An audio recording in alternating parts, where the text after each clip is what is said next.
Today, we are fortunate enough. It is the 50th satsang of Sai Amrit Parivar. It is very difficult to have these type of religious programs. With the help of internet, it has become very easy that we are able to connect throughout the world. But definitely when we follow this Bhakti Marg, there are many hurdles in between because of our own karmas, because of Maya. But even then, Baba is taking care of us and he is removing all those negativities and we are able to meet today. So the today's satsang is basically when we come under the lotus feet of a perfect master of a time, when we get initiation, the Brahm Gyan, the self-realization, then we experience the divine light within. Today, I will try to quote different shlokas from our different scriptures, which emphasize and which make it very clear that when we get Brahma Gyan, there are four essentials, char padarat, which the Sadguru gives to the Shishya or the Sadhaka. So let us start. We will try to ponder also. We will try to give justifications, reasonings that how is it possible for a sadhak to experience that inner light. To begin with, I would like you to answer a very simple question. When you enter a dark room, what is your first reaction? You switch on the light of the room, isn't it? If you don't do that, it is but natural that you may stumble on some of the objects kept in the room. Because the room is dark initially, there is no light. The chances of your getting hurt also cannot be ruled out because you are not able to see any object. Same is the case with the inner world. The real objective and import of spirituality is to enter within oneself. What will happen if you are unable to experience the light within? Amidst sheer darkness inside, in the absence of light, you will wander destinationless. Our target will not be visible to us. You will be misguided and remain directionless. This is in the absence of inner light. I have given you the example of the outer world. Now because this is a spiritual satsang, we are talking about the inner parameters. That's why the realized souls and spiritual texts have equivocally stated that the beginning of spirituality is through the inner experience of light, which is called Prakash. I will give you all the references. One must first see the glow of light in the inner world. This is the first parameter, the first step. Now, which light is this? We are talking about which light? What is its origin? We see that the outer world gets light from sun during the day and moonlight during the night. With the rapid strides in science and technology, today we are able to get light from different types of energies as well, like electric energy, solar energy, nuclear energy, etc. But we are well aware that the light coming from the sun, the moon, the star, fire, electricity, solar and nuclear energies can brighten the external world only. They cannot brighten your inner world. This is a limitation of the outer light. they fail to penetrate and light the inner world. They cannot penetrate inside our body. That's why whatever is the source of light outside, the moment one closes his eyes, he experiences nothing but darkness. Everything seems to be enveloped in darkness. Therefore, the question arises, which is the light that has the capacity to illuminate the inner world? Now, I will give you a reference from our scriptures. King Janak had once asked the same question to sage Yagyavalkya. The fourth chapter of Brihadratnayak Upanishad mentions about sage Yagyavalkya's visit to the Janak's kingdom. It is said on that occasion the sage has decided that he will remain silent, he will not speak. But when Janak came to know about this, he was restless because he was a great inquisitive soul. He was always craving to listen to the spiritual revelations. Earlier, when Yagyavalkya was greatly pleased with the king, he had told Janakji to ask for one boon. At that time, King Janak had sought from him the boon of Kama Prashna, meaning that he could ask any question from Yagyavalkya whenever he desired. Yagyavalkya had blessed him with that boon accordingly. Reminding the sage of the same boon, the king asked questions from him and the sage was obliged to give the replies. The first question which King Janak asked, from where does an individual get the light? Yagyavalkya answers this. Aditya Jyoti means from the sun. Janak, the next question. When the sun sets, from where does an individual get the light? Yagyavalkya. Chandrama ivasya jyotir bhavatiti means then the moon provides the light. Janak asked, next question. When the sun and the moon both set, from where does an individual get light? Agni evasya jyotir bhavatiti, then the fire provides the light. Janak, when the sun and the moon sets, when the fire is extinguished, from where does an individual gets the light? Yagyavalkya, Vag evasya jyoti bhavatiti, then the speech provides the individual with the light. Janak, when the sun and the moon set, when the fire and the speech fade out, from where does an individual get light? Yagyavalkya answers, Atma evasya jyotir bhavatiti, then the soul, Atma, alone provides the light. Atma Jyoti of the soul alone is the light of the inner world. So one thing is very clear, that Atma Jyoti provides you the inner light. Meaning thereby, where the light of the sun, the moon, the fire and the speech cannot reach, there the light of the soul alone can illuminate the inner world. From Kathopanishad, the shlok number is 2/2/15.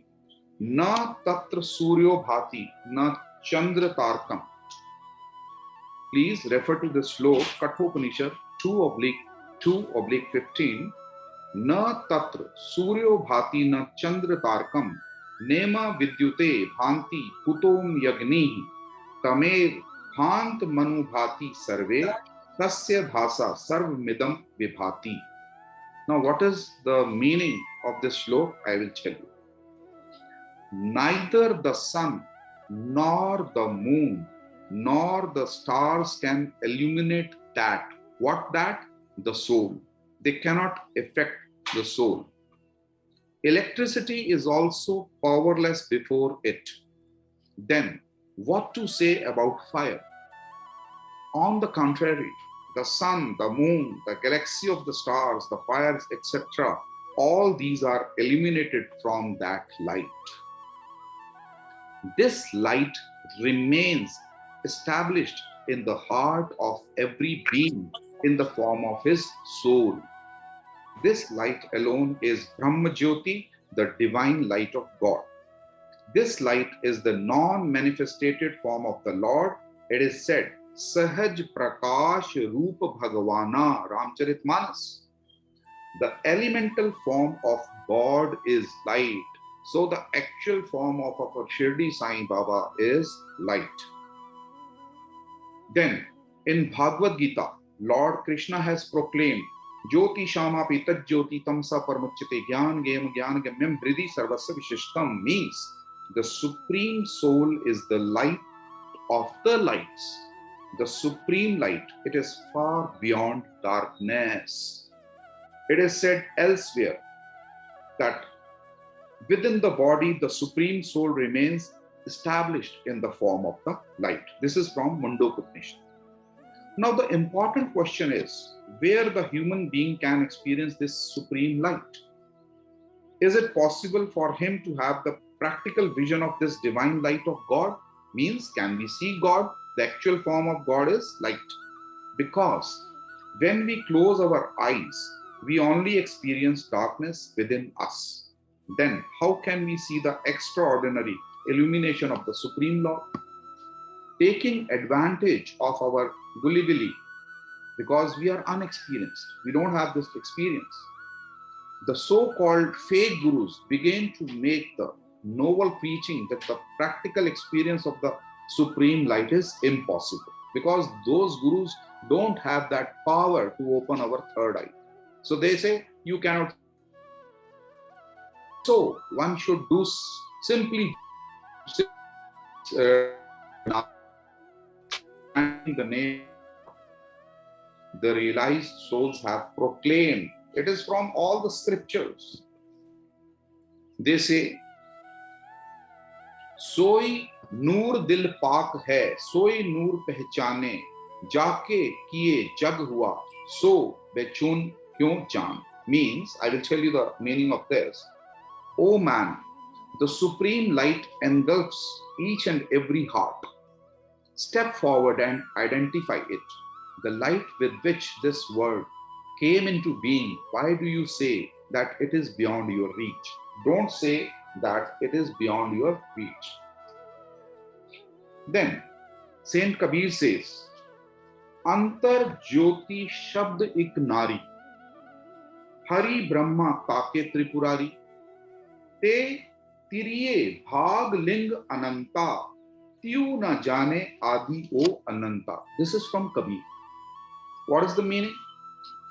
The Supreme Lord who resides in the form of supreme light within one and all. From him originated Adi Nad. Adi Nad means primordial vibration, and Prakriti, cosmos. From him originated the founders of creation, Brahma, Vishnu and Shankar. From these trinities came into being water, land, sky, and countless men and women. However, then, even those trinities were unable to experience the supreme light. At that time, there is another shloka. Brahma पूछे जननी से, कर जोरी शीस नवाया, कौन वर्ण व पुरुष है, Mata kahu samjhaya. Means, Brahmaji, with folded hands and bowing his head in reverence, asked his mother. Brahmaji is asking his mother, O mother, explain to me in detail what is the form of the Supreme Lord. Then the mother replied, I will give you the shloka for that. Rekh roop veh hai nahi, उधर धारी नहीं देह, गगन मंडल के मध्य में निर्खो पुरुष विधे.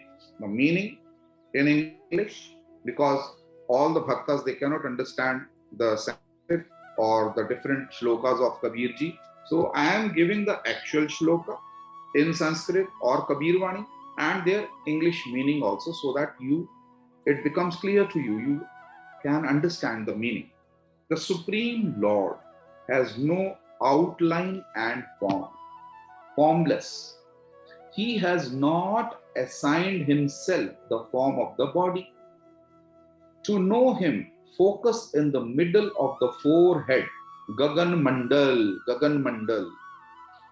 Meditate and experience the supreme reality. Then they say, धरे ध्यान गगन की माही, लाए बजर किनवार, देखी प्रतिमा अपनी तीनों भय निहाल.